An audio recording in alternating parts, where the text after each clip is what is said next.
Gold, trusted gold buyers. మీరు తాకట్టు పెట్టిన బంగారాన్ని విడిపించి ఈ రోజు ఉన్న మార్కెట్ ధరకు కొనబడను.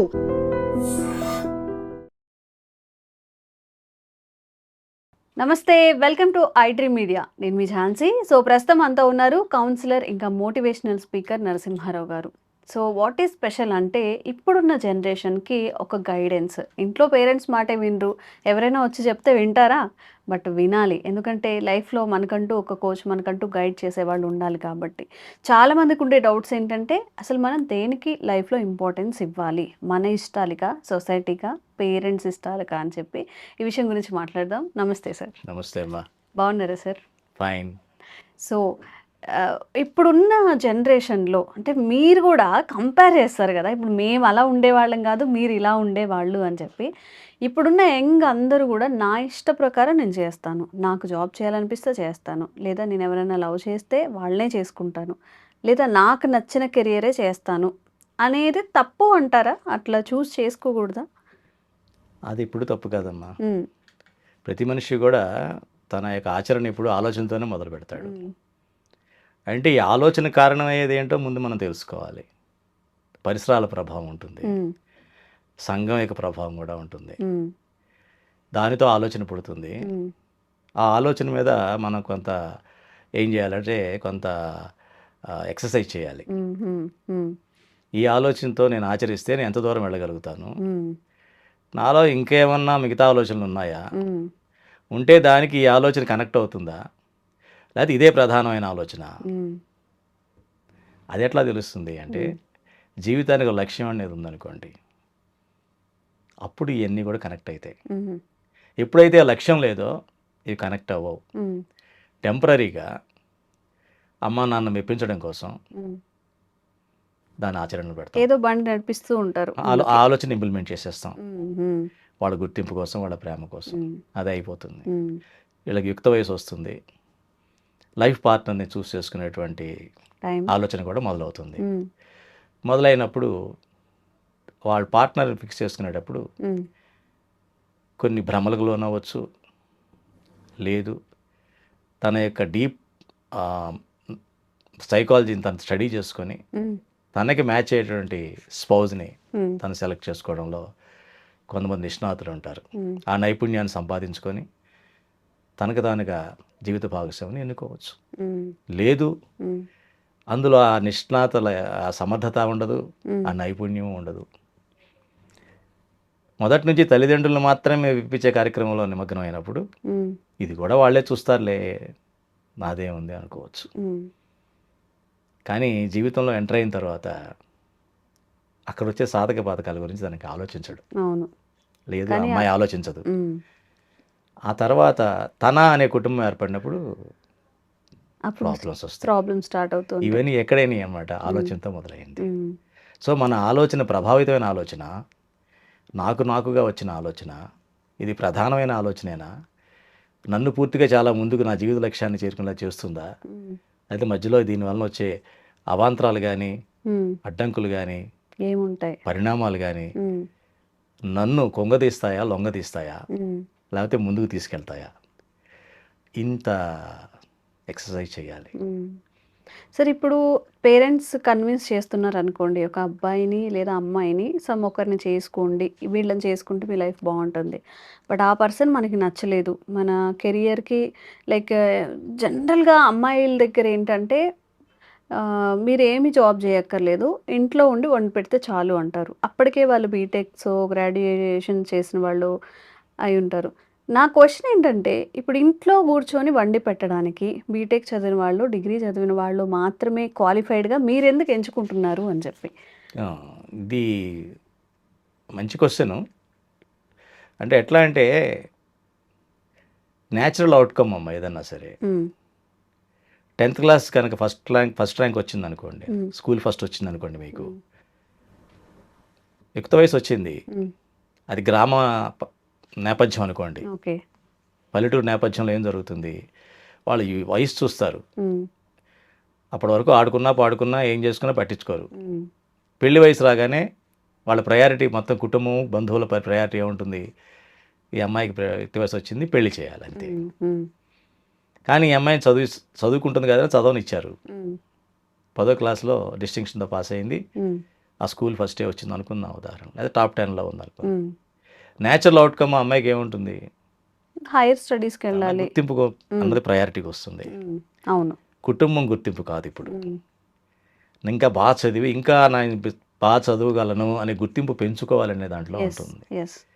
అక్కడ ప్రతిబంధకం వస్తుంది ఫస్ట్. తనకి ఫస్ట్ క్వశ్చన్ మార్క్ వస్తుంది. పేరెంట్స్ని మెప్పించడంలో నేను ఇప్పటివరకు వచ్చాను. ఎందుకంటే తనకి ఫస్ట్ ర్యాంక్ వచ్చిన ప్రతిసారి కూడా ఫస్ట్ తను రికగ్నిషన్ కోరుకున్నది, ప్రేమపూరితమైన దృష్టిని కోరుకున్నది తల్లిదండ్రుల దగ్గరే. ఆ శభాష్ అంటున్నారు, నువ్వు కాబట్టి చేసావు అంటున్నారు, చుట్టాలు ఎవరు వచ్చినా కూడా, బంధువులు ఎవరు వచ్చినా కూడా మా అమ్మాయి అండి స్కూల్ ఫస్ట్ అండి అని చెప్తానే ఉన్నారు. ప్రతి వాళ్ళకి కనబడిన ప్రతి వాళ్ళకి చెప్తా ఉన్నారు. ఆ రకంగా తన గుర్తింపు రెండు రిలేట్ అయిపోయినాయి. కానీ 10వ క్లాస్ అయిపోయింది, డిస్టింక్షన్ వచ్చింది, she wants to go to town and study further courses. అప్పుడు ఫ్రెండ్స్ మాట్లాడుకుంటూ ఉంటారు కదా, తర్వాత ఏ కాలేజీలో జాయిన్ అవుతావు, నువ్వు ఏమవుతావు అనుకుంటా, ఇలా మొదలవుతాయి. అప్పుడు తల్లిదండ్రుల యొక్క విలువలు, ఈ అమ్మాయికి ఉన్న విలువలు, జీవిత విలువలు క్లాష్ వస్తుంది. అప్పుడు తను తీసుకునే నిర్ణయం మీద ఆధారపడి ఉంటుంది. అది అక్కడ ఎలా నిలదొక్కగలవు, తల్లిదండ్రులు ఏ రకంగా నువ్వు కన్విన్స్ చేయగలవు. ఇలా చాలా సినిమాలు వచ్చాయి ఈ రకంగా, ఏదో తల్లి సపోర్ట్ చేస్తుంది, తండ్రి సపోర్ట్ చేయడు, ఏదో రకంగా ఏదో సినిమాటిక్గా ఉంటాయి, కానీ అదే కాదు. అందుకని అటువంటి క్రిటికల్ సిచ్యుయేషన్ అది. అక్కడ పెళ్లి చేస్తే తల్లిదండ్రులు ఏమనుకుంటారంటే మొదటి నుంచి కూడా అమ్మాయికి పెళ్లి అన్నది ముఖ్యం అన్నది అనుకుంటారు. సో పెళ్ళి అన్నది వాళ్ళ ప్రాముఖ్యత. వాళ్ళు ఏం చెప్తారంటే సరే పెళ్లి చేసుకొని చదువుకో అంటారు. మీ యొక్క అత్తమామల దేన్ని బట్టి వాళ్ళు కన్విన్స్ చేసుకొని. అదే కదా సార్, ఇప్పుడు చాలా మంది పేరెంట్స్ కూడా చాలా కష్టపడి చదివిస్తారు పిల్లల్ని, వాళ్ళకు ఉన్నా లేకపోయినా, తిన్నా తినకపోయినా కానీ స్టడీస్ ఇంపార్టెన్స్ అని. But end of the day marriage విషయానికి వచ్చేసరికి మీరు ఎలా చెప్తే అలా వింటదండి, మీరు జాబ్ చేయమంటే చేస్తుంది, లేకపోతే లేదు అని చెప్పేస్తూ ఉంటారు కదా. సో ఇంకా ఆ మాత్రం దానికి అక్కడి వరకు చదివించడం ఎందుకు, ఇది అందరి క్వశ్చన్. అంటే చెప్తుంది అదేనమ్మా, చదివిస్తున్నప్పుడు దాని అవుట్కమ్ వేరే ఉంటుంది, ఆలోచన మారుతుందన్న విషయం తల్లిదండ్రులకు లేదు. తల్లిదండ్రులు పెళ్ళి అయ్యేంత వరకు ఈ అమ్మాయి ఏం చేసినా ఓకే అంటారు. అల్టిమేట్ పెళ్ళి మనకి అది. ఆడపిల్ల అనగానే పెళ్ళి ప్రయారిటీ ఏంటి, ఆడపిల్ల అనగానే పెళ్లి చేయాలి అంతే. కాబట్టి మా ప్రయారిటీ, మా బాధ్యత మేము నిర్వర్తించుకోవాలి కదా. సమాజంలో మాకంటూ గుర్తింపు ఉంది కదా. మరి నీకు వివాహం చేసిన తర్వాతే కదా మేమంతా కూడా అందరిలోనూ హాయిగా తలెత్తుకు తిరగలుగుతాం, అందరితో మంచిగా ఉండగలుగుతాం, మాకు ఎటువంటి స్ట్రెస్ ఉండదు కదా అని ఈ రకంగా వాళ్ళ ధోరణిలో వాళ్ళు మాట్లాడతారు. కానీ యాక్చువల్గా ఏంటి, ఏ మనిషికైనా సరే జ్ఞానం పెరిగే కొద్దీ వాళ్ళకి ఆలోచనలో మార్పు వస్తుంది. నువ్వు చదివించడం వలన అదేదో మామూలు ఆటబొమ్మ అనుకుంటున్నావు. చదువు అన్నది ఆటబొమ్మ కాదు, అది నీ మెదడు మీద పనిచేస్తుంది, ఆలోచనని ప్రభావితం చేస్తుంది. సో తన సమాజాన్ని చూసే ధోరణి మారుతుంది. ఇన్ని ఈ యొక్క ఎఫెక్ట్స్ నీకు తెలియట్లా పేరెంట్స్కి. న్యాచురల్గా బీటెక్ బాగా చదువుకున్న అమ్మాయి ఏమనుకుంటుంది, నెక్స్ట్ జాబ్లోకి వెళ్ళాలనుకుంటుంది. 10th క్లాస్ ఎగ్జాంపుల్ చెప్పాను. ఇప్పుడు బీటెక్ అయిపోయింది, ఫ్లయింగ్ కలర్స్లో బయటకు వచ్చింది అమ్మాయి. She wants to have a very good life on her own. Recognition కూడా కావాలనుకుంటుంది, మంచి జాబ్లో, మంచి ఆర్గనైజేషన్లో. ఆ organisation label, this is the prestigious company I'm working with. Naturally నిచ్చిన ladder, life is a ladder అనుకున్న వాళ్ళకి they want to continue that journey. ఎవరైనా, ఏ అమ్మాయికైనా, సపోజ్ ఇప్పుడు జాబ్ చేసే వాళ్ళని నువ్వు ఈ జాబ్ మానేయి జస్ట్ ఇంట్లో జస్ట్ ఒక హౌస్ వైఫ్ లాగా ఉంటే మాకు చాలు అని మానేయాలి అంటే మీరేం సజెస్ట్ చేస్తారు? ఎవరికైనా ముందే డిసైడ్ చేసుకోవాలమ్మా. నాకు జాబ్ అన్నది ఇష్టం, మ్యారేజ్ చేసుకున్నా సరే ఐ విల్ కంటిన్యూ అని చెప్పితే పెళ్లి చేసుకుంటే నష్టం లేదు కదా. ఓకే. కానీ కొంతమంది అలా పెళ్లి చేసుకున్న తర్వాత సరే పెళ్ళి చూద్దాంలే, ఇప్పుడు అలాగే అంటదిలే, పెళ్ళాక మనం చెప్పినట్టు ఉంటుందిలే, తప్పదులే అని కూడా కొంతమంది పెళ్లి చేసుకుంటున్నారు. అక్కడ ప్రాబ్లం డెఫినెట్గా వస్తుంది. అది డిజానెస్టీ. మనం ఏ మనిషిలో ఆనెస్టీ ఉందో, ఏ మనిషిలో డిజానెస్టీ ఉందో అది తెలుసుకోవాలంటే అది మళ్ళీ ఒక స్కిల్. ఇప్పుడు ఆ విషయం గురించి మనం మాట్లాడుతున్నాం కాబట్టి, మ్యారేజెస్ చేసుకున్నప్పుడు ఇచ్చే ప్రామిస్లు ఐదర్ అమ్మాయి నుంచి అబ్బాయి వైపు కానీ, అబ్బాయి నుంచి అమ్మాయి వైపు కానీ, ఆ తర్వాత అన్నీ మారిపోతూ ఉంటాయి. మేల్ డామినేటింగ్ కంట్రీ ఇండియా అనేది మీరు ఒప్పుకుంటారా? అది ఈ రోజుల్లో అంత ఒప్పుకోలేనమ్మా నేను, ఎందుకంటే అందరూ సమానంగానే ఉన్నారు. ఇప్పటికీ చాలామంది డామినేట్ చేస్తున్నారు. ఈవెన్ అంటే ఎలా అంటే మ్యారేజ్ అయిపోయిన తర్వాత జాబ్ చేసినా తనకి అంత రెస్పెక్ట్ రాదు అత్తమామల నుంచి, భర్త నుంచి. జాబ్ చేయకపోతే అది ఇంకొక టార్చర్. నువ్వేం చేస్తావు? ఇంట్లోనే ఉంటావు కదా! ఇంట్లోనే ఖాళీగా ఉంటావు కదా! అంటారు. బట్ ఇంట్లో ఖాళీగా ఉంటారో లేదో నిజంగా మీ మాటల ద్వారా మీరే చెప్పాలి. స్త్రీ అన్న హ్మ్. స్త్రీయా? హ్మ్. అసలు అది అది అది ప్రశ్నే కాదమ్మా. హ్మ్. ఖాళీ అన్నది ఏ మనిషి ఉండడు. హ్మ్. ఆలోచన చేస్తూ ఉంటాడు. అది డిస్ట్రక్టివా, కన్స్ట్రక్టివా అన్నది డిపెండ్ అయి హ్మ్. ఉంటుంది. హ్మ్. ఆ ఖాళీ అన్న మాటకి వీళ్ళు ఏంటంటే వీళ్ళకి అనుకూలమైన పని చేస్తూ ఉండాలి వాళ్ళంతా కూడా. హ్మ్. ఆ మాటకొస్తే భర్త ఖాళీ కూర్చున్నా భార్య ఊరుకోదుగా. హ్మ్. ఇవాళ ఖాళీ సెలవే కదా, మొత్తం ఇల్లంతా మనం క్లీన్ చేసుకుందాం నేను అనుకుంటున్నాను కాబట్టి నువ్వు చెయ్యి అని అనొచ్చు. హ్మ్. హ్మ్. తను ఆ వీక్ అంతా హెక్టిక్గా ఉండి ఆ రోజు రెస్ట్ తీసుకోవాలని తను అనుకుని ఉండొచ్చు. హ్మ్. హ్మ్. అవును. ఇది కుటుంబం అన్న తర్వాత రెండూ జరుగుతూ ఉంటాయి. హ్మ్. ఒకే వైపు మాట్లాడితే ఏమవుతుందంటే మన కుటుంబం గురించి మాట్లాడినట్టు ఉండదు. హ్మ్. ఒక వ్యక్తి గురించి మాట్లాడుతున్నట్టు అవుతుంది. హ్మ్. విడదీసి చూస్తే కుటుంబం ఉండదు ఇంకా. హ్మ్. అవును. సో రెండు వైపులా ఉంటుంది. చప్పట్లనే రెండు చేతులు కలిస్తేనే శబ్దం వస్తుంది. హ్మ్. కాబట్టి ఇక్కడ ఏంటంటే ఇద్దరు కలిసి కూర్చొని మాట్లాడుకొని, అంటే మాట్లాడుకోకుండానే గ్రహించగలిగే శక్తి ఉండాలి. హ్మ్. హ్మ్. వివాహ వ్యవస్థ ఎందుకు దెబ్బతింటోందంటే హ్మ్. ఒకళ్ళకి ఇచ్చే రెస్పెక్ట్ వాళ్ళకి ఇవ్వాలి. వాళ్ళ కష్టాన్ని మిగతా వాళ్ళ కష్టంగా భావించాలి.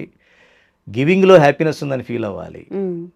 సేవ చేయడంలో హ్యాపీనెస్ ఉందని ఫీల్ అవ్వాలి. హ్మ్. నేనే చేయాలా నువ్వెందుకు చెయ్యవు అని వంతులు వాటాలు వేసుకుంటే హ్మ్. ఎప్పటికైనా ప్రాబ్లం వస్తుంది అది. ఓకే. సో, సార్ లాస్ట్‌గా ఈ యంగ్ జనరేషన్‌కి కెరియర్ పరంగా గానీ, లేకపోతే ఈ పర్సనల్ లైఫ్‌గా గానీ మీరిచ్చే సలహాలేంటి? ఇప్పుడున్న జనరేషన్ అమ్మా హ్మ్. చాలా మంచి జనరేషన్. ఒకళ్ళు ఈక్వల్ రెస్పెక్ట్ ఇచ్చుకుంటున్నారు. హ్మ్. వాళ్ళ వేష భాషల్లో కానీ, వాళ్ళు ఏం డ్రెస్ చేసుకున్నా కూడా హస్బెండ్ ఈజ్ ఎంకరేజింగ్. హ్మ్. ఎక్కడో మూర్ఖులు ఇద్దరు ముగ్గురు ఉంటారు కానీ hmm. In general they are encouraging and they are supporting each other. Hmm. So ఏంటంటే compliments. Hmm. whenever somebody wants to be looking good హ్మ్. or wants to be cooking good, హ్మ్. wants to be uh, doing something new as good, హ్మ్. హ్మ్. is trying, హ్మ్. give a compliment. హ్మ్. That's in కాంప్లిమెంట్స్తో ఎన్నో పనులు అవుతాయి. అవునా? Yes, okay. కాంప్లిమెంట్తో ఎదుటి వాళ్ళకి ముందు మనసు శాంతంగా ఉంటుంది. హ్మ్. ఎప్పుడైతే శాంతంగా ఉంటుందో మన ఆలోచనలన్నీ కూడా ఒక ప్లాట్ఫామ్ మీదకి వస్తాయి. హ్మ్. హ్మ్. పేలాల్లాగా పేలో. పైకి కిందకి ఎగరవు. హ్మ్. మనం హీట్లో పెడితే మన పాప్కార్న్ ఎగిరినట్టుగా అది హ్మ్. ఎగరవు ఆలోచనలు. హ్మ్. స్టేబుల్గా ఉంటాయి. ఎప్పుడైతే నేను స్టేబుల్గా ఉంటానో ఎదుటి వ్యక్తిని కూడా అర్థం చేసుకోగలుగుతాను. హ్మ్. హ్మ్. So keep the other person in stable condition. Okay. అదొక డ్యూటీగా పెట్టుకోవాలి. హ్మ్. అంటే నేను నా కోసం కాదు, ఎదురు వ్యక్తిని కోసం విలువిస్తున్నాను విషయం గమనించాలి. ఇలాంటి మంచి మోటివేషనల్ వీడియోస్ ఇంకా బోలెడు తెలుసుకుందాము. Thank you sir. థ్యాంక్స్ అమ్మా. Sir, one life lesson what medicine has taught you. whatever you can do without expecting. But I really believe మన పాజిటివ్ యాటిట్యూడ్ ఉంటేనే మనం ఏదైనా సాధించగలం. గట్ని మనం కరెక్ట్గా డీల్ చేసినట్లయితే అది మనకి పాజిటివ్ హార్మోన్స్ని రిలీజ్ చేస్తుంది. షుగర్ వచ్చిన వాళ్ళ పరిస్థితి ఏంటి? పొట్ట దగ్గర పెరిగితే దాన్ని ఆండ్రాయిడ్ అంటారు. ఆండ్రాయిడ్ ఫోన్ కదా. అసలు థాట్స్ ఎందుకు వస్తాయి? బ్రెయిన్ డెడ్ అంటే దానికి ప్రపంచం అంతా కూడా కొన్ని నిర్దిష్టమైనటువంటి లక్షణాలు ఉంటాయి. మానసికంగా ధైర్యంగా ఉంటే క్యాన్సర్ జయించవచ్చు. You are a doctor for a cause sir, అంతే. వాళ్ళకు వచ్చిన ఆదాయం కాకుండా ఫ్రీ సర్వీస్ ఎంతమందికో చేస్తారు.